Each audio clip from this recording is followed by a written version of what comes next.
본문을 바탕으로 미스바의 회개라는 제목으로 하나님 말씀 증거하겠습니다. 지난 주일에 우리가 살펴본 사무엘상 5장과 6장의 말씀은 블레셋에게 빼앗겼던 그 법궤가 이스라엘로 다시 돌아오는 그러한 내용의 이야기였다면, 오늘 본문인 사무엘상 7장 말씀은 이제 법궤가 이스라엘로 돌아온 이후에 이스라엘이 회복의 과정을 맞이하게 되는 것을 우리에게 이야기하고 있습니다. 그러니까 이 큰 질문이 우리 앞에 있는 건데요, 우리 삶에 참된 회복은 어떻게 임하게 되는가? 아주 중요한 질문이 우리에게 주어져 있고, 오늘 말씀은 이 질문에 대한 답변이라고 보시면 되겠습니다. 먼저 2절 말씀 보시면요, 괴가 기럇 여아림에 들어간 날부터 20년 동안 오래 있은지라 이스라엘 온 족속이 여호와를 사모하니라. 여러분, 삶의 회복은 여호와를 사모할 때 임하게 된다라는 것을 기억하셔야 하겠습니다. 여기서 온 이스라엘 족속이 여호와를 사모하였다라고 하는데, 사모하다라고 번역된 그 원어의 뜻은 울다, 애통해하다, 비통해하다라는 뜻입니다. 무슨 말입니까? 참된 회복은 참된 눈물의 회개로부터 시작된다라는 것이죠. 물론 모든 눈물이 참된 회개를 보증해 주는 것은 아닙니다. 사사기가 그것을 잘 보여주고 있죠. 소위 사사기 사이클이라고 불리는 게 있는데, 사이클이 돌아가고 있다는 거예요. 그들이 헛된 우상들을 쫓았을 때 하나님이 그들을 징계하셨죠. 징계가 아프고 괴로워서 그들은 눈물을 흘렸습니다. 하지만 그 모든 눈물이 참된 회개의 눈물은 아니었던 것입니다. 징계가 거두어지자 그들은 다시 우상을 섬기는 모습으로 되돌아 가버렸던 것입니다. 그렇다고 그 눈물 흘리는 애통함 자체를 너무 별것 아닌 것처럼 취급해서도 안 될 것입니다. 왜냐하면 내가 비통해한다는 것은 나의 잘못을 깨달았을 때 일어나는 반응이기 때문입니다. 좀 무겁고도 하지만 중요하기 때문에 여러분들에게 질문을 드려보겠습니다. 여러분은 최근 어떤 일로 인하여 비통함에 잠겨 보셨습니까? 그 눈물과 애통이 여러분을 향한 하나님 아버지의 마음과 연결되어져 있었습니까? 복과 생명의 근원이신 아버지의 마음을 계속해서 외면하고 세상의 것들을 사랑하고 세상의 것들을 자랑하면서 살아가던 그러한 삶의 허무함을 좀 깨닫고서 견딜 수 없는 두려움에 사로잡혀 나에게 필요한 것은 오직 하나님의 긍휼과 자비하심밖에 없다라는 것을 깨닫고 울며 비통에 잠겨 보신 경험이 최근에 있으십니까? 그런 비통함은 우리 삶에 소망을 안겨다 주게 될 것입니다. 지금까지 우리가 살펴본 이스라엘의 모습은 어떠했습니까? 한마디로 왜곡된 믿음으로 인해서 끝없이 추락하는 그러한 모습이었지요. 이런 왜곡된 믿음이 있다면 결코 참된 눈물의 회개로 연결될 수가 없습니다. 그들은 하나님의 언약궤를 마치 부적 취급하였지 않습니까? 하나님을 이용하고자 했지 않습니까? 전심으로 하나님을 경외하는 마음이 없는데, 그래서 자꾸만 엉뚱한 것들을 기웃거리면서 헛된 만족을 위해서 그들은 살아가고 있었던 거죠. 그런데 겉으로 보면, 외면적인 모습을 보면 이스라엘 백성들이 하나님을 섬기지 않았던 것은 아닙니다. 만약 우리가 그들을 향해서 왜 하나님을 떠나서 우상을 숭배했습니까? 라고 묻는다면 그들은 아마도 펄쩍 뛰면서 뭔 소리를 하냐고 강력하게 부인했을 겁니다. 우리는 하나님 떠난 적이 없다라고 주장할 것입니다. 우리로 말하면 예배도 별로 빠지지 않고 꼬박꼬박 참석하고 헌금도 드리고 직분도 받았는데, 만약에 누가 우상숭배를 중단하십시오라고 나에게 말한다면 매우 마음이 상하겠죠. 난리를 칠 수도 있을 겁니다. 하지만 그런 순간이 온다는 거죠. 참을 수 없는 비통함이 나의 가슴을 후벼 파고 들어오는 그런 순간이 온다는 것입니다. 세상 속에서 하나님은 뒷전에 밀쳐두고서 나의 헛된 유익과 만족만을 위해서 성실히만 살아가던 그런 삶이 이게 아니로구나, 이렇게 살면 안 되겠구나라는 찔림으로 다가오는 순간이 있다는 겁니다. 내가 이렇게 살면 안 되지. 지금까지 영적인 무지와 착각으로 인해서 허송세월했구나 깨닫게 되어 가슴을 치면서 애통하는 순간이 오는 거죠. 그리고 결단하는 겁니다. 하나님, 어리석은 나를 용서해 주시고 앞으로 주님께만 소망 두고 주님의 주인 되심을 인정하며 살아갈 수 있도록 도와주십시오. 애통하는 그러한 모습이 일어나게 된다면 그 삶에 회복이 임하게 될 것입니다. 우리 주님 뭐라 하셨습니까? 애통하는 자는 복이 있나니 그들이 위로를 받을 것이며, 값싼 위로가 아니라 참된 위로는 애통하는 자들이 받을 수 있습니다. 다시 질문 드립니다. 여러분은 언제 애통해 보셨습니까? 내가 더 가지지 못하고, 내가 더 높이 오르지 못하고, 다른 사람들과 비교하면서 내가 더 잘 나가지 못해서 끌어오는 애통이 아니라 내가 하나님 더 깊이 만나지 못하고 하나님이 원하시는 것이 무엇인지 궁금해하지도 않은 채 그렇게 살아온 날들이 후회되고 안타까워서 여러분 애통해 보셨습니까? 예수 십자가 보혈의 은혜로 새 생명을 받았다고 그렇게 말하면서도 여전히 나의 행복을 절대적인 삶의 기준으로 삼고서 이기적인 삶에 안주했던 그러한 나의 모습을 발견하고서 하나님 나라와 의를 구하고자 하는 생각조차 하지 않고 살아가던 내 삶의 허망함을 자각하고서 우리 마음 깊은 곳에서부터 올라오는 그러한 애통함을 여러분 느껴보셨습니까? 우리가 아무리 많은 물질을 소유하고 있다 하더라도 내 안에 하나님을 사모하는 마음이 없다면, 그러면서도 애통하는 마음조차 내 안에서 일어나지 않는다면 그 모든 소유가 무슨 소용이 있겠습니까? 우리가 아무리 뛰어난 지식을 소유하고 있고 아무리 내 몸이 건강하다고 한들 하나님을 추구하는 열정이 차갑게 식어져 있다면 그 모든 지식과 건강이 무슨 소용이 있겠습니까? 내 안에 하나님으로 인해 애통함이 없다는 것으로 인해 우리가 탄식할 수 있고 하나님의 은혜를 갈망하는 마음이 회복되도록 우리 모두가 하나님의 도우심을 구할 수 있게 되기를 주님의 이름으로 축복합니다. 이런 참된 회개, 그 참된 회개에 이르는 그런 비통함은 그냥 찾아오는 것이 아닙니다. 우연히 일어나는 일이 아니라는 겁니다.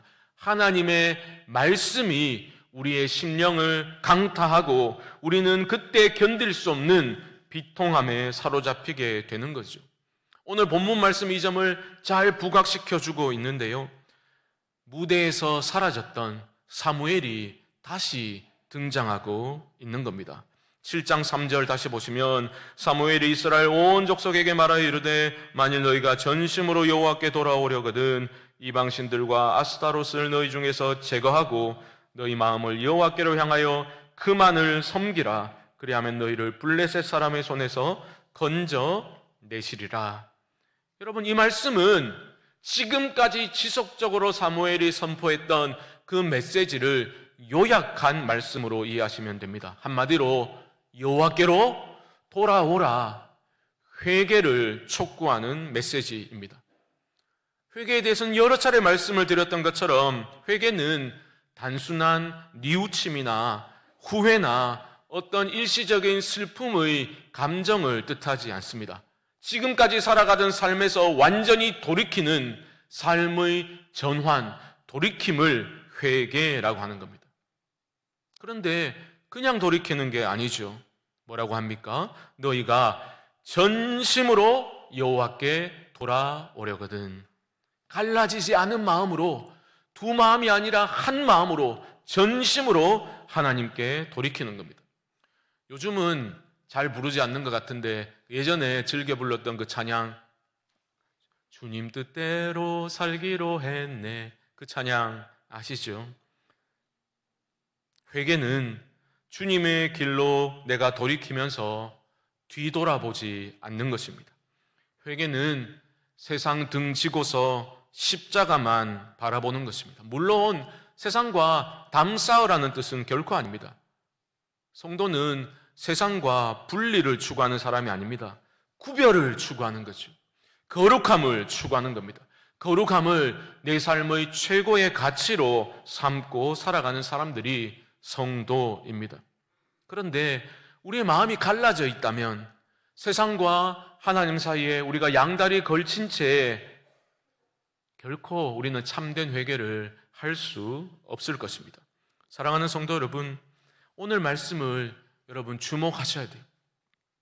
전심으로 여호와께 돌이킨다라는 것은 어떤 추상적인 이야기, 내 마음 한 구석에서 일어나는 어떤 감정의 변화, 이런 것들을 의미하는 것이 아닙니다.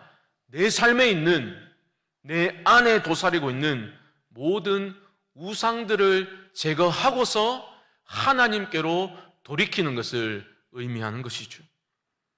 사무엘은 이렇게 외치고 있지 않습니까? 여호와께 돌아오려거든 이방신들과 아스타롯을 너희 중에서 제거하고 너희 마음을 여호와께로 향하여 그만을 섬기라. 우리 안에, 내 안에 우상들을 제거하지 않고서는 결코 참된 회개는 이루어지지 않습니다. 아스타롯이 먹고 열대과일 이름이가, 여러분 그러시면 안 돼요. 내게 잘 익숙하지 않은 이런 이름들, 우리는 우상숭배와 무슨 상관이 있단 말인가 쉽게 단정하시면 안 됩니다. 왜냐하면 이스라엘 백성들이 여호와와 겸하여 섬기고 싶어 했던 그 이방의 신들은 사실 이 땅에서 그들에게 풍요로움을 가져다 줄 수 있다고 믿어졌던 신들이라는 거죠. 지난주에 살펴보았던 다곤신도 마찬가지입니다. 바다의 신이지만 동시에 풍요의 신이기도 한 거죠. 그러니 바울이니 아스타롯이니 우리에게는 너무나 미신적이고 이름조차 익숙하지 않은 거리감이 느껴지는 이름들이지만 결국은 그런 우상들이 무엇을 가리키고 있습니까? 세상의 부요함과 세상의 풍요로움을 동경하는 우리의 마음을 드러내고 있는 거죠. 불확실한 미래에 대한 우리의 두려움이, 우리의 욕망이 형상화된 것이 바로 그 우상들이라는 겁니다. 그러므로 전심으로 너희가 여호와께로 돌이키라라는 사무엘의 메시지는 결국은 제1계명의 재확인인 셈입니다. 1계명이 뭡니까? 10계명의 1계명이 너는 나 외에는 다른 신들을 내게 두지 말라 아닙니까? 내 앞에 두지 말라는 거예요. 그런데 원어를 보면 내 앞에라는 것은 문자적으로 내 얼굴 위에가 되는 겁니다. 여러분 생각해 보십시오. 하나님은 얼굴이 없지요. 누구도 하나님의 얼굴을 본 적이 없습니다.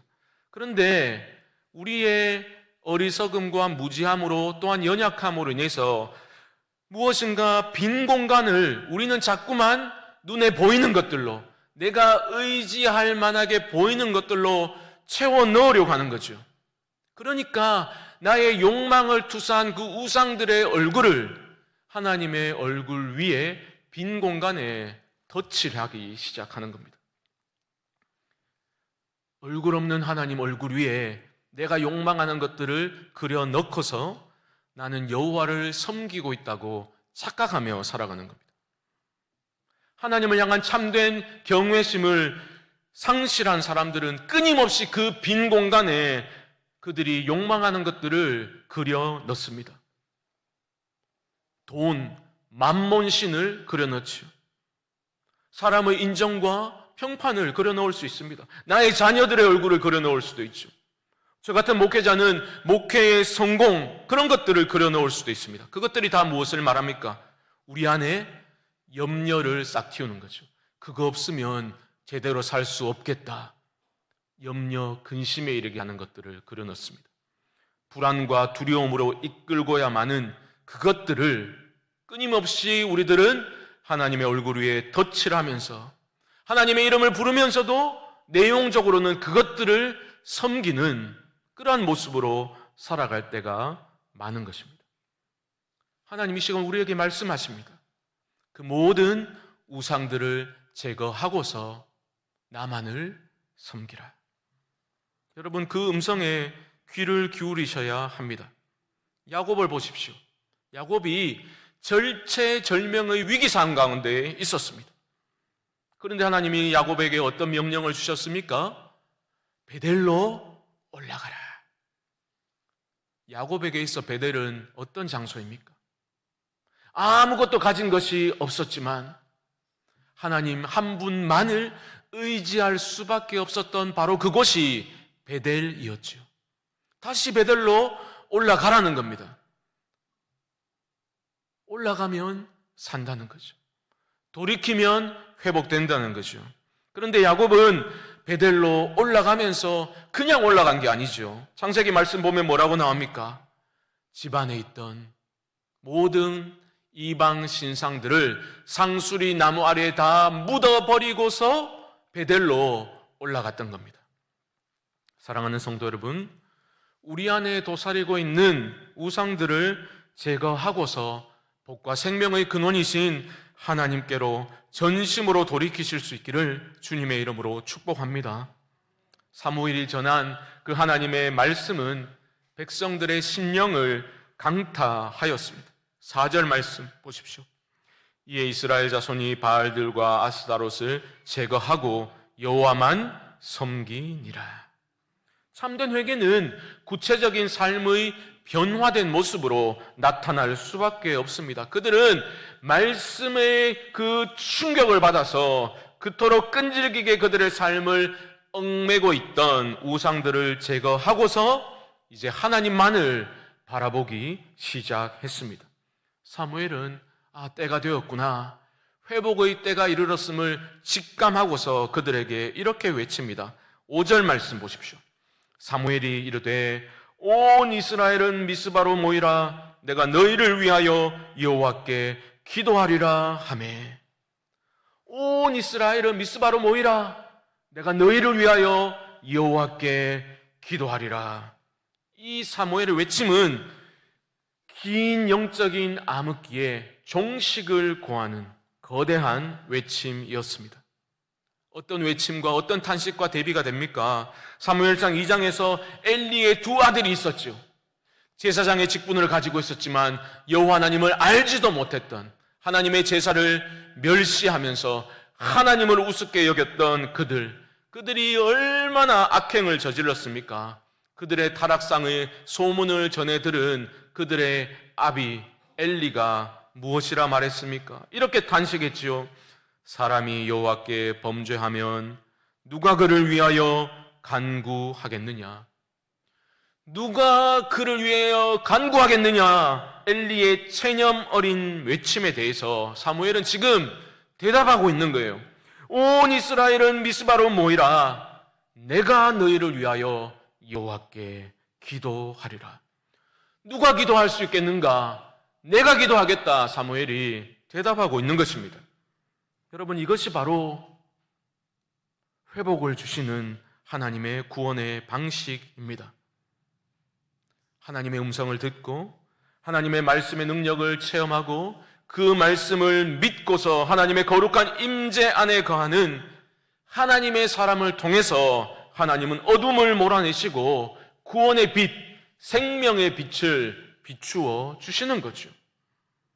여기서 우리는 사무엘이라는 한 개인을 영화하고 추앙할 것이 아니라 이렇게 생각하셔야 돼요. 하나님의 말씀을 받고 그 말씀이 기준이 되어 세상을 분별하고 믿음으로 용기 있게 행동할 수 있는 한 사람을 통해서 하나님이 이런 회복의 은혜를 부어주실 수 있구나라는 것을 우리는 주목해야 할 것입니다. 그러므로 와 대단하다 사무엘, 이게 아니라 내가 말씀에 붙잡힌 바 되어서 나의 발걸음이 닿는 곳에 생명의 역사가 일어날 수 있겠구나 기대하는 마음으로, 소망하는 마음으로 우리는 일어설 수 있어야 할 것입니다. 비록 여러분들의 삶의 자리가 깨어진 자리라 할지라도 나를 그곳에 있게 하신 하나님의 뜻과 마음을 깨달아 바로 그 자리에서 말씀에 의지하여 분연히 일어서게 될 때에 바로 그곳에 하나님의 회복의 역사가 일어난다라는 것을 우리 모두가 체험으로 깨달아 알 수 있게 되기를 주님의 이름으로 축복합니다. 미스바는 참회의 장소이지요. 미스바의 회개는, 참회는 그야말로 진정성이 있는 구체적인 행동으로 나타나는 회개였습니다. 6절 말씀 보십시오. 그들이 미스바에 모여 물을 길어 여호와 앞에 붓고 그날 종일 금식하고 거기에서 이르되 우리가 여호와께 범죄하였나이다 하니라. 그들이 물을 길어다가 땅에 붓습니다. 하루 종일 금식했다라는 것은 그들의 회개가 간절했고 진실했다라는 거죠. 단순히 어떤 형식적인 종교 행위로서 금식을 한 게 아니라 잘못 살았던 삶에 대한 비통함을 가지고 진정으로 슬퍼하며 하나님께로 돌이키고 있는 회개의 모습입니다. 우리가 여호와께 범죄하였나이다. 하나님을 믿는다고 하면서도 나 자신의 욕심과 욕망의 노예가 되어 헛된 우상들을 섬기고 살았던 죄를 지금 그들은 눈물로 참회하고 있는 것입니다. 오늘 회개에 대한 메시지를 전하다 보니 저도 준비하면서 더 많은 기도를 하게 됐던 것 같아요. 예배 분위기가 참 무거워지겠구나. 사람들은 회개의 메시지에 대한 거부감을 가집니다. 저항하려고 합니다. 힘들게 살다 교회에 오면 좀 따뜻한 위로의 메시지를 전해주지 뭘 자꾸 회개하라 하는가 불편한 마음을 갖기 쉽습니다. 여러분, 하지만 죄가 죄인 줄 깨닫는 것이 은혜입니다. 그것을 건너뛰고서 누리는 값싼 은혜를 여러분들 구하시면 안 됩니다. 하나님께서 여러분들을 말씀으로 정죄하시는 것이 아니라 여러분들에게 참된 회복과 참된 평안을 주시기 위해서 내게로 돌이키라, 애통하며 돌이키라 우리에게 말씀하고 계신 겁니다. 하나님은 다양한 방법으로 여러분들에게 말씀하시는 하나님이십니다. 여러분, 그때에 내 안에서 죄에 대한 각성과 마음 깊은 곳에서 회개의 마음이 끓어오를 그때에 애써 외면하거나 억지로 억누르지 마시고 그 마음을 있는 그대로 하나님 앞에 토해 놓으시기 바랍니다.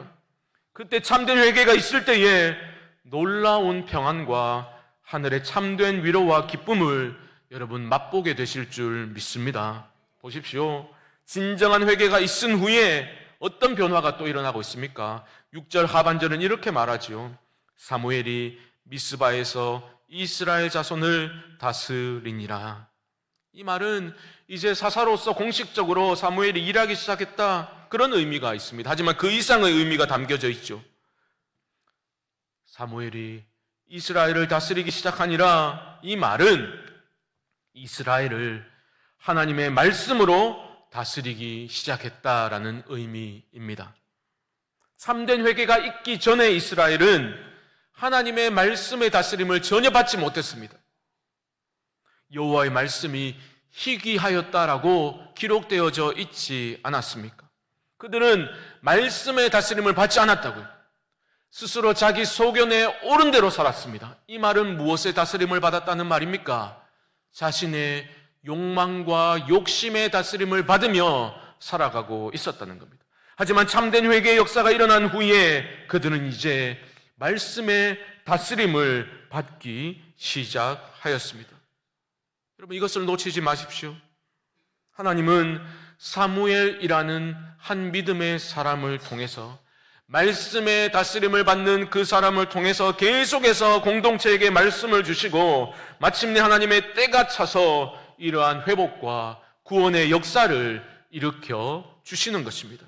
그러므로 여러분, 우리가 말씀의 다스림을 받기를 사모하시고 하나님의 말씀을 가까이 하실 수 있기를 바랍니다. 어떤 형식적인 말씀 생활을 뛰어넘어서 하나님의 말씀이 나의 심령을 강타하고 내 삶을 변화시켜 내가 하나님의 다스림을 받아 내 삶을 통해 하나님의 크심을 드러내는 복된 삶으로 이어질 수 있기를 주님의 이름으로 축복합니다. 우리가 신앙생활을 수십 년 하면서도, 교회를 수십 년 동안 출입하면서도 진정한 회복을 경험하지 못하고 어떤 피상적인 회복, 피상적인 신앙의 기쁨, 피상적인 은혜만을 겨우겨우 느끼며 살아간다면 그것은 온전히 하나님께로 돌이키지 아니하는 내 안에 있는 완고함 때문일 가능성이 매우 높습니다. 우리는 무엇을 구합니까? 에베네셀의 하나님, 나를 인도해 주세요. 에베네셀의 하나님의 은혜를 우리는 구하지요.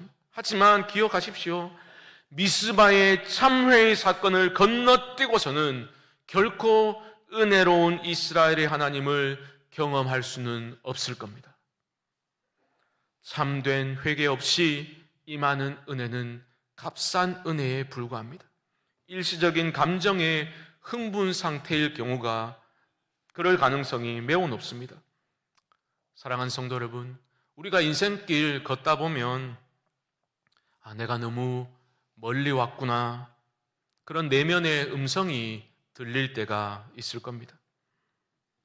여러분들의 회복을 원하시는, 여러분을 사랑하시는 하나님의 자애로운 초청으로 받아들이시고 주님의 어루만지심으로 받아들일 수 있기를 바랍니다. 그 음성 들려주실 때에 나의 지난 날들을 비통해하며 주님께로 돌이키실 수 있기를 바랍니다. 돌이키시되 세상의 미련을 두고서 두려움과 아쉬움 가운데 자꾸만 뒤를 되돌아보는 것이 아니라 전심으로 여호와 하나님께로 돌이키심으로 말미암아 하나님이 부어주시는 참된 은혜와 위로를 경험하시게 되기를 주님의 이름으로 축복합니다.